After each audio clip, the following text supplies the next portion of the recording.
Hi, my name is Rick Sanchez. I'm with a company called Tractor Tip Equipment, and what we have for sale here today is a Kobelco SK210. There it is right there. It's a 210LC. We're going to talk a little bit about the mechanics in this particular clip, the operating specs in the second, and the operate. We'll run it in the third clip. The serial number on this machine is, like I said, it's an SK210LC, and it's Y007, and then I can't really make that out, and then it's 095, and I'm going to leave that last digit blank. If you buy this tractor from me or some of the others that I have for sale, we have some water tankers over here. I've got a couple of loaders that we're selling, some skid steers, a backhoe.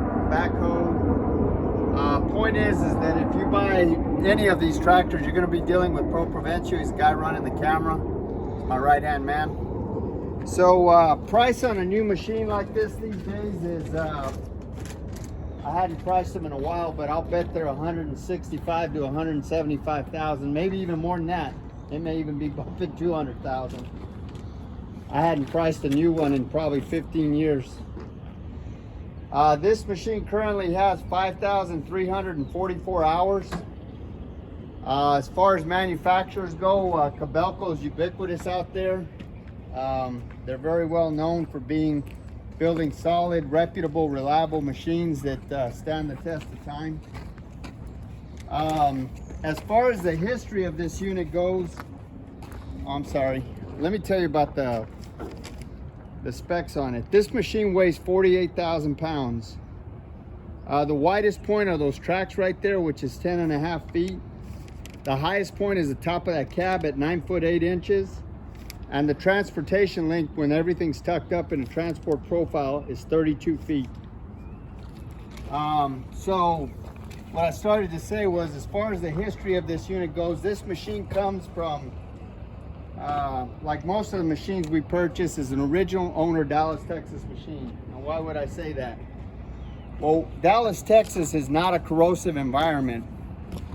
We're 300 miles from the ocean, and we don't mine any kind of salt or anything like that. So matter of fact, the only salt we see is the salt on our kitchen table, and we try to get away from that.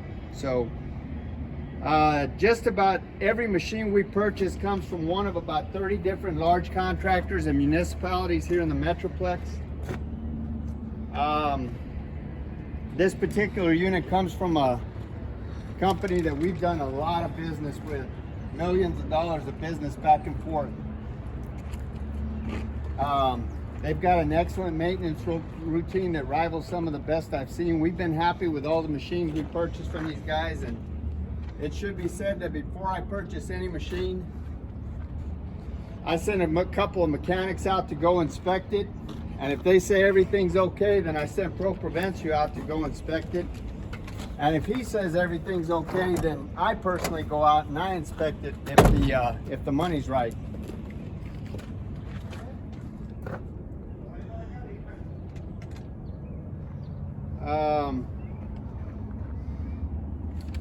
So on this machine, all of the fluid levels are where they should be.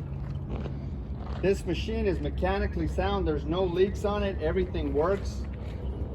Top speed is about 4 miles per hour. The undercarriage is about 85%.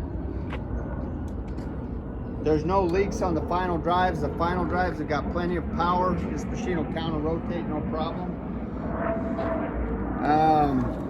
So you can see, as far as options go, it is an enclosed cab machine.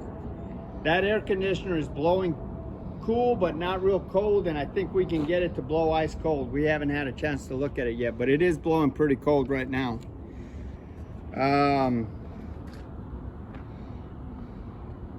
Another option is this thumb right here. This is a mechanical thumb. Now this thumb right here, this thumb actually folds up in itself. That you take this pin out and this pin out, and this thing folds up so it's out of the way, and then you just pin it back to its console. So that's that. The hydraulics are strong on this machine. There's no cracks or welds anywhere on the work equipment. All of the pins and the bushings are relatively tight.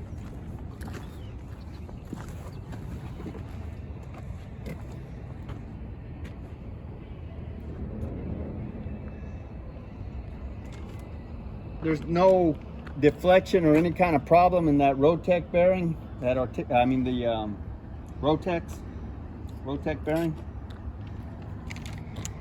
I feel like I'm forgetting something.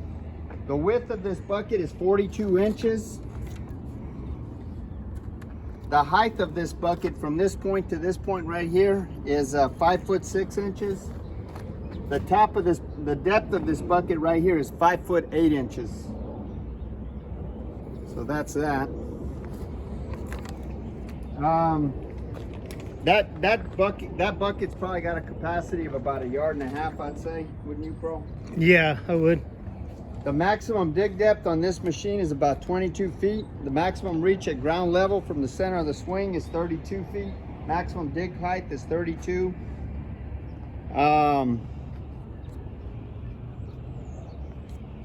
So from at ground level, pretty much to this point right here, I think the lifting capacity is probably about 13,000 pounds or something like that. I'll check that out. There's a lift chart in the cab. These shoes right here, these are triple grouser, what they call triple grouser street pads. They're 31.5 inches. They're wider than standard. This is a long carriage machine with wider than standard pads. Well, what does that mean? That gives you greater lifting capacity and more stability on the machine. So that's a good thing. There's 12 foot of track on the ground, and the PSI rating on these tracks is 4.91 inches. The drawbar pull on this machine is 51,500 pounds. So definition of drawbar pull is the ability of the machine to carry its own weight plus whatever. So in this case, it's 51,500 pounds. Bro, what else you think? You got lights on it? Yeah, we got all the lights on it. We forgot to mention that. What else, bro?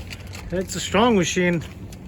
Strong. And we're gonna pick up that tractor tire there. Probably weighs about 200-300 pounds, but that's all we got right now. So we'll pick that up. Unless, bro, you want to volunteer your truck?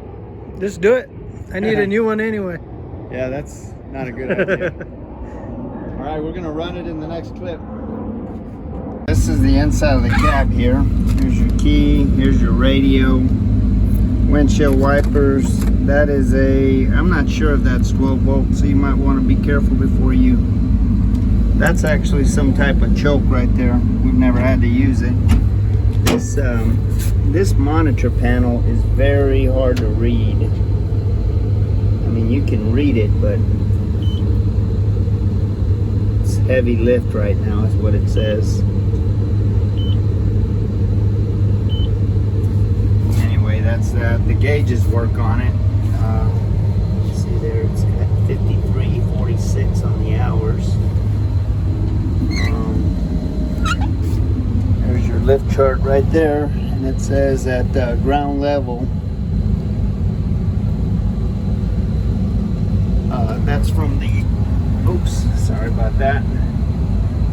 That's ground level. Is 15 feet out is about 11,000 pounds more or less. So this is your seat right here. Now this AC blows kind of cool, but not real cold. So we'll check that out here in a little bit. See if we can't fix that AC. Of course, now is not the time of year that you need AC, but it'd be nice to fix it. Okay, this is a Mitsubishi engine. A lot of people don't know this, but Caterpillar excavators are actually built by Mitsubishi, and they have this same engine in them. Of course, Cat private labels the engine, but it's the same engine. This is an F4G 968. It's 150 net horsepower. This tractor's got a 98-gallon fuel tank, which will run you 14 to 16 hours of operation. Go ahead and start it, Pro.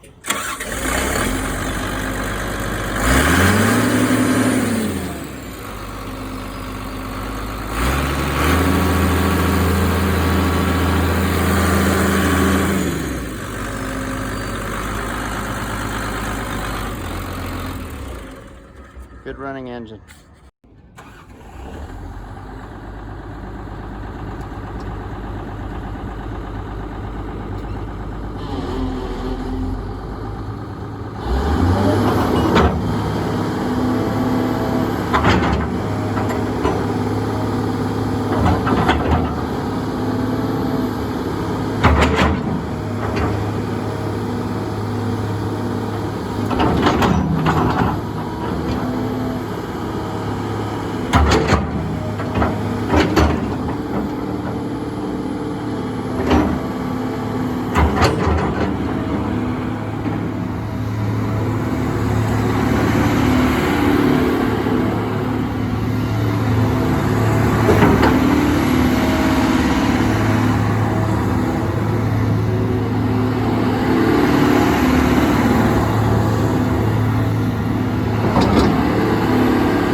right, to take this, undo this thumb, what you'd want to do is, probably be better if I get on that other side. You pull these two pins.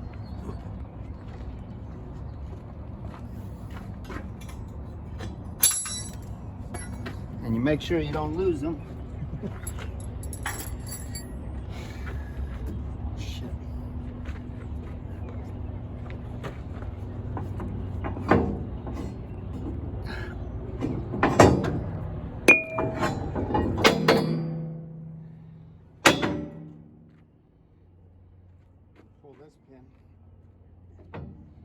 anyway, you pull this pin out of the way, and I'm not gonna lift this, but this thing just kind of folds back in on itself, as you can see. So that's the way it works. You can see this is wide enough that it goes down, but I'd have to pull this pin and reset this pin back in through here to lock them both down. I think that's good enough of an explanation. So basically what you're left with is the profile of the thumb is about that big. So it's out of the way if you're digging. Anyway, that's the thumb.